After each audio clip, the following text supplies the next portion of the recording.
بسم اللہ الرحمن الرحیم۔ السلام علیکم ناظرین، میں ہوں آپ کا میزبان راجہ کاشف، پروگرام اختلاف۔ ناظرین، صدر مملکت آصف علی زرداری کی جانب سے جاری کی گیا نیا وفاقی کانسٹیبلری آرڈیننس ایک ایسے وقت میں سامنے آیا جب ملکی سیاسی جو صورتحال ہے وہ تناؤ اور کا شکار ہے، اور اس کے علاوہ احتجاجی تحریک کی آوازیں بھی جو ہیں وہ سنائی دے رہی ہیں، بعض گشت ان کی آ رہی ہے۔ فرنٹیئر کانسٹیبلری کو وفاقی فورس میں جو ہے تبدیل کرنا بظاہر ریاستی امن اور استحکام کے لیے یہ کام کیا گیا ہے، امن و امان کے قیام کی کوشش اسے قرار دیا جا رہا ہے، لیکن ناقدین کا مطابق یہ اقدام جمہوریت پر ایک نیا دباؤ بن کر سامنے آ سکتا ہے ممکنہ طور پر۔ اس کے علاوہ کیا یہ صرف سیکیورٹی کی بہتری کے لیے قدم ہے یا سیاسی کنٹرول کا ایک نیا راستہ ہے؟ اس آرڈیننس کے قانونی، آئینی اور سیاسی مضمرات جو آئندہ فیوچر میں کیا ہو سکتے ہیں ممکنہ طور پر، اور کیا اس کے ذریعے آنے والے دنوں میں سیاسی میدان جو ہے وہ ایک دفعہ پھر محدود اس کو کرنے کی کوشش کی جا رہی ہے، مزید اسے محدود کیا جائے گا؟ اسی والے سے ہم بات کریں گے، اور ہمارے ساتھ جو آج ہمارے معزز مہمان گرامی موجود ہیں وہ جناب اصغر چودھری صاحب ہیں، سینئر صحافی ہیں، سینئر تجزیہ کار ہیں، فنانس سیکرٹری ہیں پارلیمنٹ رپورٹر ایسوسی ایشن کے، اس کے علاوہ سینئر قانون دان ہیں، بین الاقوامی امور پر ماہر ہیں جناب میاں احمد خان صاحب ہمارے ساتھ موجود ہوں گے۔ بہت شکریہ دونوں حضرات کا۔ چودھری صاحب، آپ کی طرف سے ہی پہلا سوال لوں گا کہ یہ جو ایف سی کو وفاقی فورس میں تبدیل کیا گیا ہے، اس کا کیا بنیادی مقصد کیا ہے؟ ملک بھر میں احتجاج پر قابو پانے کے لیے کوئی نئی حکمت عملی نہیں ہے؟ جیسے کہ ہم دیکھ رہے ہیں کہ 5 اگست کے لیے فری عمران خان کی تحریک بھی شروع ہونے جا رہی ہے۔ بہت شکریہ راج صاحب۔ یہ جو ایف سی ہے نا، یہ ایف سی کا قیام جو ہے 1915 میں عمل میں لایا گیا تھا۔ مطلب یہ آپ کو دیکھنا ہوگا کہ قبل از پاکستان ایف سی کا قیام عمل میں آیا تھا، اور یہ جو ایکٹ بھی ہے نا، یہ جو برٹش رول کا تھا 1915 کا ایکٹ، اس میں ترامیم کے بعد جو ہے وفاقی کابینہ نے اس کی منظوری دی اور پھر صدر مملکت نے اس کا آرڈیننس جاری کیا ہے۔ اور ہونا تو یہ چاہیے تھا، دیکھیں آپ پارلیمنٹ سے اس ایکٹ میں ترمیم کرواتے اور پارلیمنٹ اس ایکٹ کی منظوری دیتی۔ آپ نے پھر وہی والی بات ہے، آرڈیننس کی فیکٹریاں آپ نے کھول لی ہیں اور پھر آرڈیننس آپ جاری کروا رہے ہیں۔ یہ جمہوری دور ادوار میں ایسا نہیں ہونا چاہیے، لیکن میں یہ سمجھتا ہوں کہ بہت اچھی یہ کاوش ہے۔ دیکھیں ایف سی کے جوان جو ہے نا، وہ انتہائی مشکل حالات میں انہوں نے اپنے فرائض منصبی سر انجام دیے ہیں۔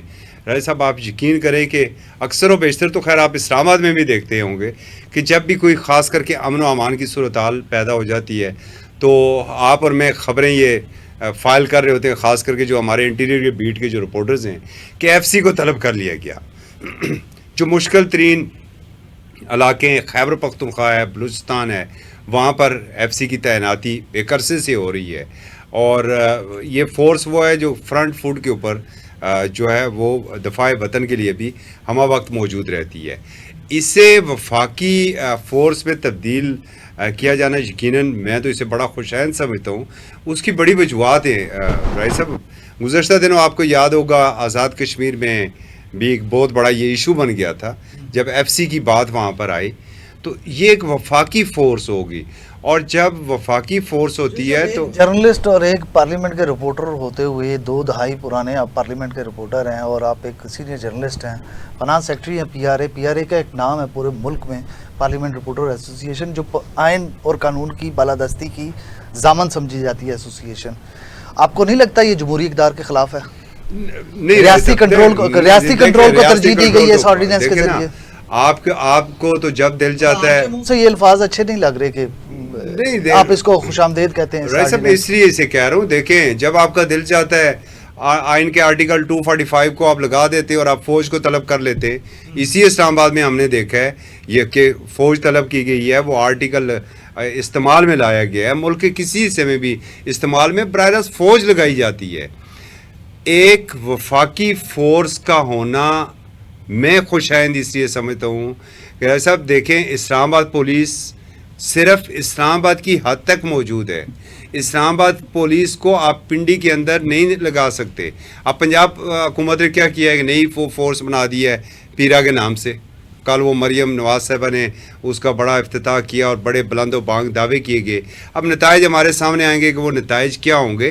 میں یہ سمجھتا ہوں دیکھیں آپ مثبت پہلوؤں پر ہمیں نظر رکھنی چاہیے کہ دہشت گردی ایک بہت بڑا فریت ہے، اور اس ملک کو ہمیں سامنا ہے اس دہشت گردی کا. اور یہ فورس دیکھیں ایف سی کے جوانوں نے اس سے پہلے بھی یہ فورس بڑی دہشت قربانیاں گردی دی میں ہے. اس کا کیا کام ہے سر بالکل ہے کیا؟ اس نے بالکل سمجھائیں دیکھیں نا مجھے ذرا. یہ ایک وفاقی فورس ہے. جی. اسے آپ اٹھا کے پنجاب میں بھی لگا سکتے ہیں. اسے آپ سندھ ابھی کیا ہے سندھ کے اندر آپ کی کون سے صوبوں میں بغیر صوبائی حکومت کی اجازت کے آپ لگا سکتے ہیں اسے پورے ملک میں؟ سر گلگت جب بلتستان آپ اسے ایک included. وفاقی فورس بنا رہے ہیں تو کسی بھی صوبے کی ڈیمانڈ کے اوپر آپ اسے اس صوبے میں پر تعینات جو کر سب سکتے ہیں. فرق ہے، کنٹرڈکشن ہے. فرق یہ ہے کہ ڈیمانڈ پر یا بغیر اجازت کے. نہیں بغیر اجازت کے تو آپ کہیں پر بھی نہیں لگا سکتے. فیڈرل فورس نہیں آپ کیوں لگا سکتے بغیر اجازت کے؟ تو آپ نے آج تک رینجز نہیں لگائی ہے. سندھ حکومت نے مانگی ہے رینجز تو آپ نے سندھ رینجز کو وہاں پر تعینات کیا ہے. مثلا کل کو کشمیر میں کہ وہی والی صورتحال پیدا ہوتی ہے، وہ جو بلنگ کے اوپر آپ کہہ رہے ہیں، وہ جو بجلی کے بلوں کے اوپر جی مظاہرے بالکل. ہوئے تھے، تو کشمیر کی حکومت کو نہیں چاہیے فیڈرل فورس، وہ نہیں مانگتی، تو آپ نہیں تعینات کر سکیں گے. نہیں کر سکیں گے. دیکھیں جو تو حکومت طلب ہے. اندل طلب ہے، جب کوئی مانگے گا تو اسے وہ ادا کرنا پڑے گا. میرا نہیں خیال شاید میں میاں صاحب سے پوچھنا چاہوں گا. میاں صاحب آپ آرڈیننس کی روح سے اس کو بغیر اندو طلب بھی مطلب خود سے لگا سکتی نہیں، خود سے نہیں، نہ کسی کی ڈیمانڈ پہ یہ بھیجی جائے گی. بیسیکلی فیڈرل گورنمنٹ کا پریروگیٹو ہے، وہ جب چاہے جہاں پہ بھی چاہے، جس صوبے میں چاہے، آزاد کشمیر میں چاہے، گلگت بلتستان میں چاہے، جہاں پہ نقص و امن کا صورتحال کی خدشہ ہو یا کسی ایسی ملکی امن کی سلامتی کا ایشو ہو، تو اس پہ وہاں پہ خود سے ڈپیوٹ کر سکتی ہے فیڈرل گورنمنٹ. اچھا انکلوڈیڈ گلگت بلتستان جو خصوصی حیثیت کے جو علاقے ہیں وہاں پہ بھی وہاں پہ وہ بھی اس فیڈرل ایکٹ میں فورس یہ کو. بات لکھی ہوئی ہے جی.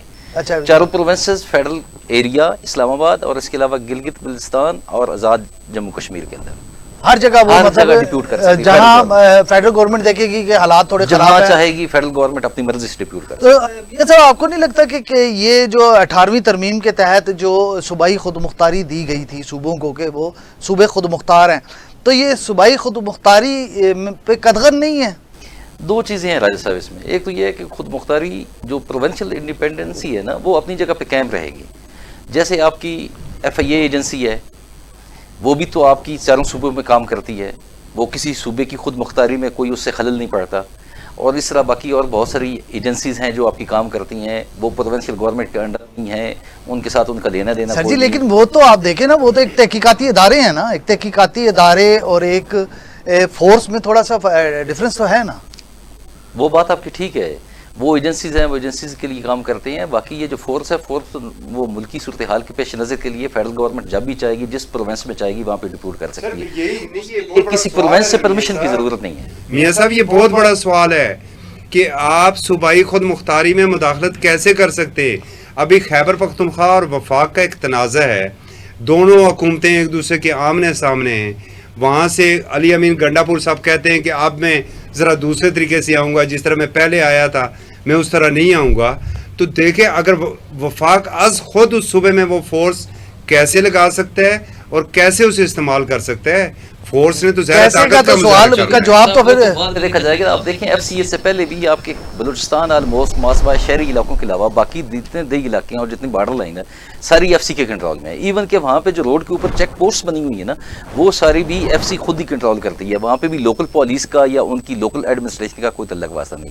سیم اسی طرح کے پی کے میں بھی آپ جائیں، ماسوا مین بگ سٹی کے علاوہ باقی کسی شہر، باقی دیہی علاقے جتنے بھی ہیں ان کے، وہاں پہ سب جو کنٹرول ہے وہ سارا ایف سی کے پاس ہے. آپ بین الاقوامی امور کے بھی ماہر ہیں، آپ کو بین الاقوامی چیزوں پہ بھی عبور حاصل ہے، آئین اور قانون بھی آپ سمجھتے ہیں، تو آئینی اور قانونی ماہرین اس آرڈیننس کو کس نظر سے دیکھ رہے ہیں؟ راجہ صاحب آئین کے مطابق تو آپ دیکھیں نا 1973 کا آئین جو ہمارا ہے، حکومت پاکستان کو اجازت دیتا ہے، صدر پاکستان کو پرمیشن ہے اس قانون کے تحت کو 120 ڈیز کے لیے کوئی بھی ایکٹ پاس کر سکتی ہے. اس ایکٹ کو 2 ٹائمز کے لیے ایکسٹینڈ بھی کیا جا سکتا ہے. لیکن اس کے بعد پھر اس کے ساتھ کمپلسری جو کنڈیشن ہے وہ یہ ہے کہ اس ایکٹ کو بعد میں پارلیمنٹ ہاؤس سے اور سینٹ ہال سے آپ نے اپروو کروانا ہے. ٹھیک ہے نا، اگر وہاں سے وہ بل پاس نہیں ہوتا وہ آٹومیٹکلی نل اینڈ وائڈ ہو جائے گا. جیسے مشرف کے دور میں بہت سارے آرڈیننس آئے، ٹھیک ہے نا، لیکن وہ اپروو نہیں ہو سکے پارلیمنٹ ہاؤس سے اور سینٹ ہال سے، اس کے بعد پھر وہ automatically null and void declare ہو گئے. صحیح ہو گیا، صحیح ہے. جو صاحب یہ جو ایف سی کو بنایا گیا وفاقی فورس، اس کی نئی حیثیت جو ہے اپوزیشن کی سیاسی سرگرمیوں پر ایک طرح سے قدغن لگانے کے لیے استعمال تو نہیں ہوگی؟ دیکھیں سر، ہر ایک جو بھی کوئی حکومت سٹیپ اٹھاتی ہے کچھ نہ کچھ مقاصد تو اس کے ہوتے ہیں، اور بلا شبہ اس وقت ہم دیکھ رہے ہیں کہ پاکستان تحریک انصاف کی جانب سے ایک احتجاج کی کال دی گئی ہے, اس کی تیاریاں ہو رہی ہیں. اور آپ اگر تھوڑا سا اس کو مانیٹرنگ پر رہیں تو آپ یہ دیکھیں کہ بلوچستان سے لے کے سندھ تک, سندھ سے خیبر پختونخوا, پنجاب, آزاد کشمیر اور جی بی کے اندر ہر شہر کریا گلی گلی میں چھوٹی چھوٹی ریلیاں نکل رہی ہیں. مطلب وارم اپ ہو رہا ہے اس وقت پاکستان تحریک انصاف کے کارکن. تو یہ خدشات تو ہیں, اور حکومت تو میں آپ کو پہلے بتا چکا ہوں کہ 26 نومبر کو بھی ریڈ زون کی سیکیورٹی کے لیے آرٹیکل 245 کے تحت فوج کو طلب کیا گیا تھا یہاں پر. تو وہ تو حکومت کی ظاہر ہے یہ کوشش تو ہے, لیکن میں ابھی جیسے میاں صاحب نے ایک اس ایکٹ کا حوالہ دیا ہے, فوج کو طلب کیا گیا. تو میں میاں صاحب آپ سے پوچھتا ہوں کہ ایف سی کا یہ کردار جو تبدیل کیا گیا ہے, یہ فوج کے متبادل بنانے کی کوشش کی جا رہی ہے اس کو؟ فوج کے متبادل آپ اس کو نہیں کہہ سکتے. 245 جو صاحب نے کہا کہ ریڈ زون کو انہوں نے فوج کے حوالے کر دیا, 245 نافذ کیا, تو ایسے تو پھر بقول ان کے پھر جو یہ والی فورس ہوگی تو پھر فوج کے متبادل ہی کام کرے گی نا. فوج کو جب بھی طلب کیا جاتا ہے نا, اس کے لیے باقاعدہ نوٹیفیکیشن جاری کیا جاتا ہے, ٹھیک ہے نا. اس نوٹیفیکیشن کے بغیر فوج کو طلب نہیں کیا جا سکتا. ان کو نوٹیفیکیشن کی ضرورت نہیں ہوگی. جب بھی ایف سی کو تعینات کرنا ہوگا کہیں پہ بھی کسی معاملے میں ان کو آپ ڈپیوٹ کریں گے ایف سی کو, تو اس کے لیے وہ اسپیسیفکلی کسی نوٹیفیکیشن کی یا گورنمنٹ آف پاکستان سے کوئی خاص پرمیشن کی ضرورت نہیں ہوگی. وہ وربلی بھی کہہ سکتے ہیں, جیسے ایڈمنسٹریشن کے لیے ایڈمنسٹریٹو ایک آرڈر کلایا جاتا ہے, وہ وربلی بھی ہوتا ہے, وربلی کے تحت بھی اس کے تحت وہ ساری تحت یہ طلب کون کرے گا انہیں, بیچے گا کون؟ Federal government, ministry of interior کرے گی. منسٹری آف انٹیریئر انہیں مطلب منسٹر یا سیکٹری انٹیریئر جو ہے وہ سیکٹری انٹیریئر کرے گا, فیڈرل منسٹر آف انٹیریئر کرے گا on the direction of the federal government. On the direction of federal government. جی صاحب اس پہ آپ دیکھیں نا, مجھے یاد پڑتا ہے جہاں پر جب آپ کی صورتحال خاصی خراب تھی امن و امان کی, تو اسلام آباد کے اندر رینجز کو لگایا گیا تھا, اور آج بھی رینجز کے دوست یہاں پر موجود ہیں. تو رینجز جو ہے وہ وزارت داخلہ کے انڈر ہے. صحیح. تو ایک نوٹیفیکیشن ہوا تھا اور پھر رینجز کو یہاں پر لگایا گیا تھا. پنجاب میں جب رینجز لگائی اب گئی نوٹیفیکیشن نہیں ہوگا, اب نوٹیفیکیشن نہیں ہوگا جیسے میاں صاحب بتا رہے ہیں, ایسا نوٹیفیکیشن کی ضرورت نہیں. ایک بڑا سوال, ایک بڑا سوال تو یہاں پہ یہ پیدا ہوتا ہے نا کہ کیا حکومت جو ان احتجاجی تحریک ہے, جو سیاسی احتجاجی تحریک ہے, ان کو قانونی جواز کے ذریعے دبانے کی کوشش کرے گی؟ وہ تو دیکھیے جب حکومت ہوتی ہے قانونی جواز تو مل گیا نا, قانونی کور مل گیا نا انہیں. بالکل آپ یہ کہہ سکتے ہیں. دیکھیں انہوں نے پہلے بھی ایف سی لگائی تھی, بار بار وہ اسلام آباد میں ایف سی لگاتے ہیں, بار بار اسلام آباد میں رینجز لگاتے ہیں وہ, اور وزارت داخلہ انہیں طلب کرتی ہے. اب انہوں نے ایک اپنی فورس بنا لی ہے. اب دیکھیں نا, اب اگر یہ وفاقی فورس آ گئی ہے, اور جس طرح میاں صاحب بتا رہے ہیں کہ حکومت اگر چاہتی ہے, جی آپ پشاور میں تو بڑا مسئلہ کر رہے ہیں گنڈا پور صاحب, اور جو پولیس ہے خیبر پختونخوا کی پولیس, تو وہ تو جناب گنڈا پور صاحب کے زیر اثر ہے, تو کیوں نہ وہاں پر 2 پلاٹون لگا دی جائیں اس وفاقی فورس کی. میں سمجھتا ہوں کہ یہاں پر جو ہے نا وہ معاملات خراب ہوں گے. یہ یہاں پر ایک نیا تنازع کھڑا ہو جائے گا, صوبہ ٹکراؤ ہوگا, صوبائی خود مختاری یہاں پر بریچ ہوگی. 18ویں ترمیم کے اندر جو صوبوں کو اختیارات ملے تھے, دیکھیں امن و امان کس کا مسئلہ ہے. اب اس ذرا سا کوئی ایشو آ جاتا ہے خیبر پختونخوا کے اندر, تو پوری حکومت چڑھ دوڑتی علی امن گنڈا پور کے انتظامی معاملات کے اوپر کہ وہ نیل ہیں, نکمے ہیں, نکھٹو ہیں. نکمے نکھٹو سے میاں صاحب آپ سے پوچھوں گا, یہ سویلین اداروں پر اس آرڈیننس کے بعد جو سویلین سیکیورٹی کے ادارے ہیں, عدم اعتماد نہیں ہے لگ رہا آپ کو جیسے اس آرڈیننس کے ذریعے؟ پولیس پہ, باقی جو لا اینڈ انفورسمنٹ ایجنسیز اپنا کام کرے گی, پولیس اپنا انڈیپینڈنٹ اپنا کام, مطلب احتجاجی مظاہرے تحریک ان کو روکنے کے لیے, چلیں میں کہتا ہوں سیاسی نہ ہو, غیر سیاسی مظاہرہ ہو رہا ہے, غیر سیاسی احتجاج ہو رہا ہے, اس کو روکنے کا بنیادی تو کام پولیس کا ہے متعلقہ ضلع کی. تو اس کا مطلب تو یہ ہے کہ پولیس نااہل ہو گئی, سیکیورٹی ادارے جو ہیں وہ نااہل ہو گئے اور آرڈیننس کے ذریعے ان کو اہل بنا دیا. بیسیکلی جب یہ آرڈیننس پاس کیا گیا ہے نا, آپ اس کا وقت غلط کہہ سکتے ہیں. اب یہ کہہ سکتے ہیں کہ پی ٹی آئی نے 5 اگست کی کال دی ہے پورا پاکستان ملک گیر احتجاج کے لیے, تو اس وقت پہ انہوں نے بیفور دا ٹائم یہ آرڈیننس پاس کر کے ایف سی کو تمام اختیارات دیے گئے, اور اس وجہ سے یہ کہہ سکتے ہیں کہ شاید یہ پی ٹی آئی کو نشانہ بنانے کے لیے ایف سی کو فیڈرل اس میں, مطلب آپ سمجھتی ہیں کہ آئین اور قانون کی روح سے یہ ٹھیک ہے, لیکن ٹائمنگ